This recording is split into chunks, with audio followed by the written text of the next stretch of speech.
नागरिक तो हैं और हम भी आटा चावल चीनी खरीद के खाते हैं, लेकिन बदले में जो भारत सरकार को हमारे लिए योजनाएं बनानी चाहिए, हमारी शिक्षा के लिए, हमारे स्वास्थ्य के लिए, हमारे आगे बढ़ने के लिए, हमें रोजगार देने के लिए, तो इस प्रकार की किसी भी योजनाओं में योजनाएं बहुत है। अकेले प्रधानमंत्री जी के नाम से 100 योजना चल रही है। इस हॉल में उपस्थित जितने बहन भाई हैं, हाथ उठा करके बता दें प्रधानमंत्री की 100 योजनाओं में से किसी को कोई लाभ मिला हो तो बता दो।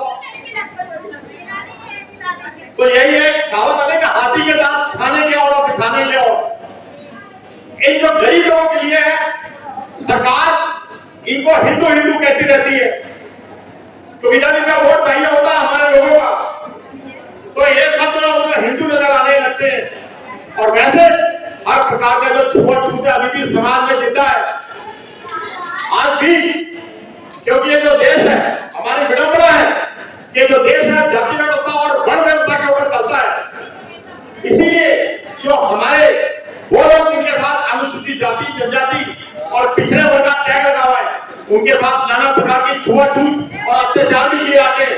और भारत सरकार ने ना तो जो दबे पिछड़े लोग हैं उनके लिए न्याय है और ना ही उनके लिए कोई सम्मान है।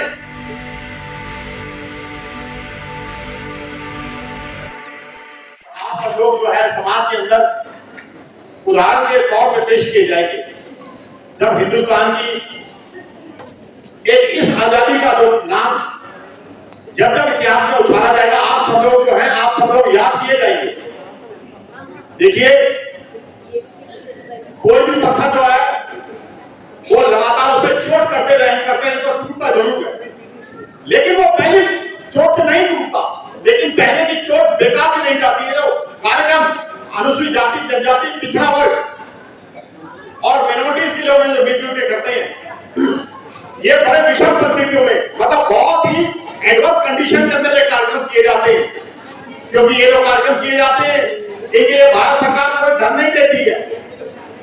इन कार्यक्रम के लिए कोई भारत सरकार आपको किसी भी प्रकार का सहयोग नहीं करती है।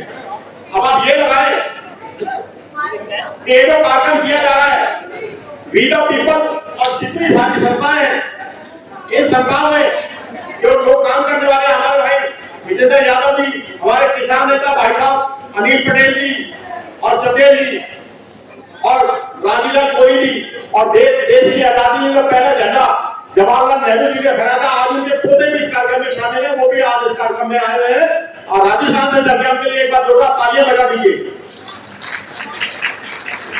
और ज्योति बाबा जी हमेशा लगी रहती है कार्यक्रम को सफल बनाने के लिए, क्योंकि उनके दिल में पीड़ा है। अब ये पीड़ा किस चीज की है?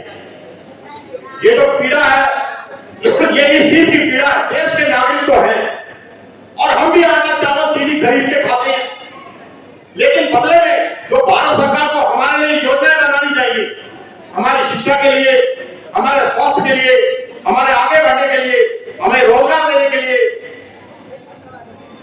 तो इस प्रकार की किसी भी योजनाओं में योजनाएं बहुत है। अकेले प्रधानमंत्री जी के नाम से 100 योजना चल रही है। इस हॉल में उपस्थित जितने बहन भाई हैं, हाथ उठा करके बता दें प्रधानमंत्री की 100 योजनाओं में से किसी को कोई लाभ मिला हो तो बता दो।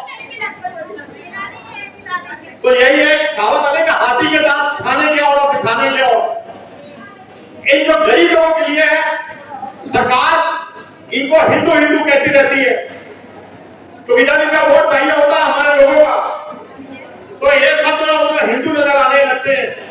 और वैसे हर प्रकार का जो छुआछूत है अभी भी समाज में जिंदा है आज भी, क्योंकि ये जो देश है हमारी विडंबना है, ये जो देश है जाति व्यवस्था और वर्ण व्यवस्था के ऊपर चलता है। इसीलिए जो हमारे वो लोग जिनके साथ अनुसूचित जाति, जनजाति और पिछड़े वर्ग का टैग लगा हुआ है, उनके साथ नाना प्रकार की छुआछूत और अत्याचार भी किए जाते हैं। और भारत सरकार ने ना तो जो दबे पिछड़े लोग हैं उनके लिए न्याय है और ना ही उनके लिए कोई सम्मान है। के लिए समाज कल्याण विभाग खुला हुआ है, उनको न्याय देने के लिए अनुसूचित जाति आयोग खुला हुआ है, लेकिन इन सब किसी भी जगह पर किसी भी प्रकार का न्याय जो है गरीब आदमियों के लिए मिलता नहीं। और ये था एक ऐतिहासिक एक जो समय है, ये जो संघर्ष का जो काल है आपका और हमारा, तो ये स्वर्ण अक्षरों में लिखा जाएगा। और ये स्वर्ण अक्षरों में क्यों लिखा जाएगा? क्योंकि जब पानी का बहाव होता है तो उसके साथ तैरना बड़ा आसान होता है। तब आपको मालूम पड़ता है और देखने वालों को मालूम पड़ता है कि तैराक कितना अच्छा है। तो आप और हम सब लोग पानी के खिलाफ हम लोग तैर रहे हैं अपनी आजादी के लिए। मुल्क तो आजाद हो गया अंग्रेजों से, लेकिन आज हम दूसरे प्रकार के घोड़ों से, दूसरे प्रकार के अंग्रेजों से आज हम गुलाम बना दिए गए। आज आप देखें कि जितने भी लोग बैठे हुए हैं सबको चेहरे से पढ़ सकता हूं कि इसमें से कोई इकलौता भी व्यक्ति कोई नहीं होगा जिसने कभी 1 करोड़ रुपया अपने जीवन में देखा हो। और इसी देश में बहुत से लोग हैं जिनके कमरों में, जिनके हॉलों में करोड़ों रुपया जो है कागज और रद्दी की तरह खड़ा होता है। तो ये जो मिसमैच है, ये जो असमानता है, ये बड़े और छोटे के बीच में जो खाई है, सरकार इस खाई को और बड़ा कर रही है। सरकार एक भी ऐसा काम नहीं कर रही जिससे गरीब आदमी का जो जीवन यापन है, गरीब आदमी का जो जीवन स्तर है वो थोड़ा ऊपर उठे, ऐसा कोई सरकार काम नहीं कर रही है। और दोस्तों, हम सब बाबा साहब के ऋणी हैं और अंतिम सांस तक रहेंगे कि आज हम कम से कम बाबा साहब की बदौलत मंचों के ऊपर खड़े होकर अपनी बात को कह सकते हैं। आज हमारे बच्चे पढ़ लिख करके, हालांकि नौकरियां बड़ी कम हो गई हैं, लेकिन फिर भी वो बेचारे पढ़ लिख करके संघर्ष करके आगे बढ़ने का प्रयास कर रहे हैं। और ये बहुत विषम परिस्थितियों के अंदर ये काम हो रहा है। बाबा साहब ने अपने कॉन्स्टिट्यूशन ऑफ इंडिया में, जिसकी वजह से आज हम लोग आजादी की सांस ले पा रहे हैं, जो आज हमको सम्मान मिला है, हमारे भी कुछ लोग हुए हैं विधायक और सांसद बन गए, सब बाबा साहब की वजह से। और बहुत से लोग अफसर बन गए, बड़े बड़े मंत्री संतरी बन गए, सारे बाबा साहब की बदौलत है। उन्होंने जो संविधान लिखा था उसमें 10-10 साल के बाद देश के अंदर जातिगत जनगणना का एक प्रोविजन डाला गया है। अब जातिगत जनगणना क्या होती है? जातिगत जनगणना एक आंकड़ा है और ये आंकड़ा यही हमें बताता है कि हमारे देश में अनुसूचित जाति, जनजाति, पिछड़ा वर्ग, मिनोरिटी मतलब मुस्लिम समाज के लोग, सिख समाज के लोग, जैन समाज के लोग या अन्य जाति में कितने लोग हैं और ये सेंसस किससे की जाती है?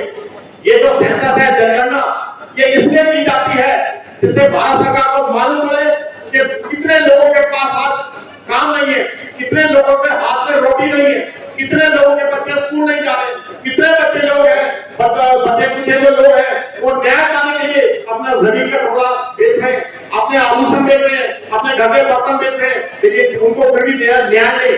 तो उनके उत्थान के लिए, उनको मुख्य धारा से जोड़ने के लिए आपको और हमको पता, जो दबे कुचले समाज के लोग हैं, इसके अंदर मैं बार बार जब मैं दबे कुचले समाज के लोग बोलूं तो अनुसूचित जाति, जनजाति, पिछड़ा वर्ग और मिनोरिटीज, ये सारे लोगों को शामिल समझा जाए। बार बार नहीं बोलूंगा, जब भी मैं बोलूंगा दबे कुचले लोग के चारों लोगों को शामिल माना जाए।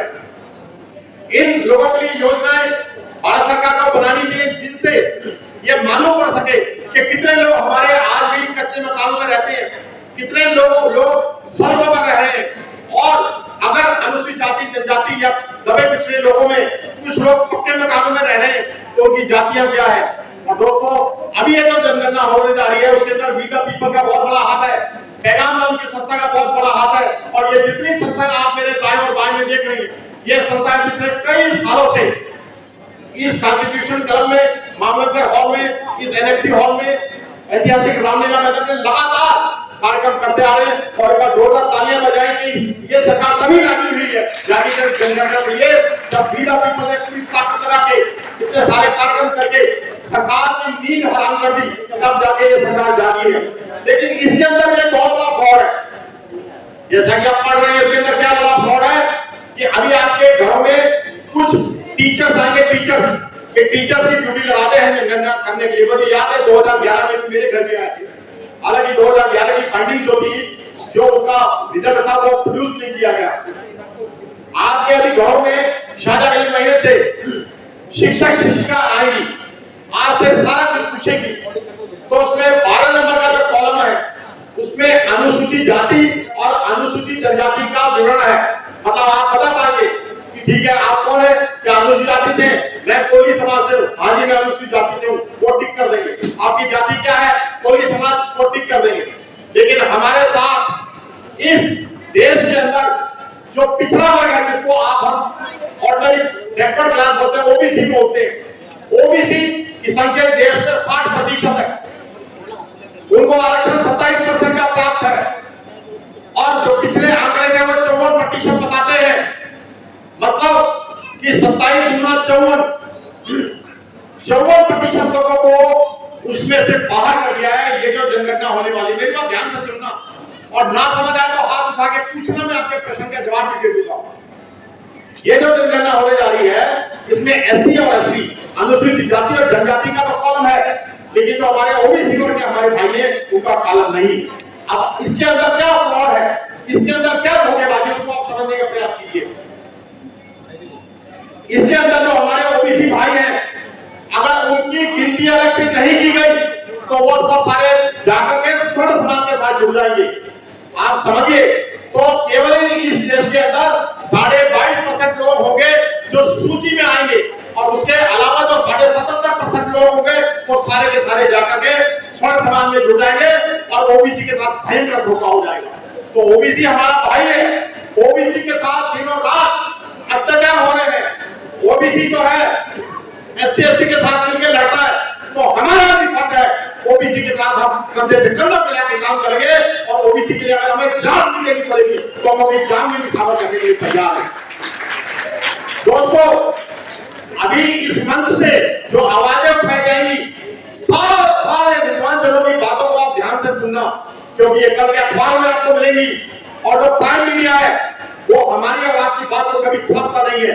ये प्राइम मीडिया केवल सरकार की बातें छापता है, और सरकार की भी कैसी दोगली नीतियों को छापता है। सरकार के खिलाफ आज जो जितनी सच्चाई है जमीन से जुड़ी हुई, उसको कभी भी प्राइम मीडिया नहीं दिखाता। अभी आपने सुना है कि ये जो ऑपरेशन सिंदूर था, ये 4 दिन जो युद्ध हुआ, और अचानक से युद्ध क्यों रोक दिया गया? दोस्तों, इसके अंदर आपके और हमारे अधिकारों का हनन है। उधर से राष्ट्रपति डोनाल्ड ट्रंप ने सीधा इधर फोन मारा, युद्ध बंद कर दो।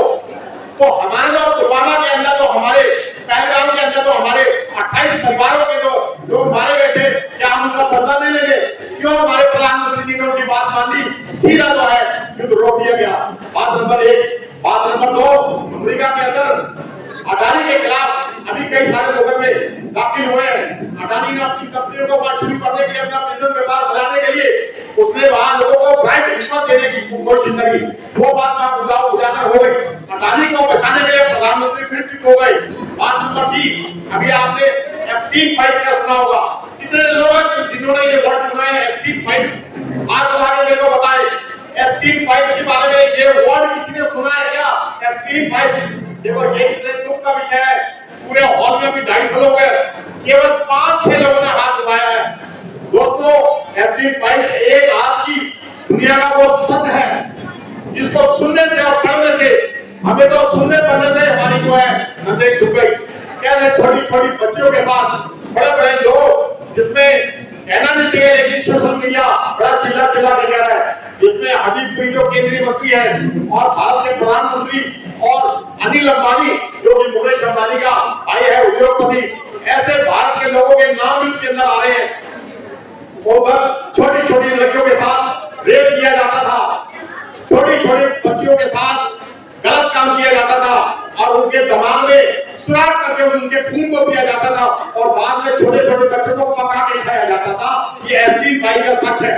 और इसमें हमारे देश के प्रधानमंत्री का नाम आने से हमें कितना हमारे लिए डूब मरने वाली बात है कि वो प्रधानमंत्री जो कभी भी जो है जमीनी सच्चाइयों को देखता नहीं है, जमीनी हकीकत को देखता नहीं है। हमारे दबे कुचले लोग जो यहाँ बैठे हैं, आज इनके घरों में बच्चे पढ़ लिख तो गए हैं, लेकिन उनको आज नौकरी नहीं है।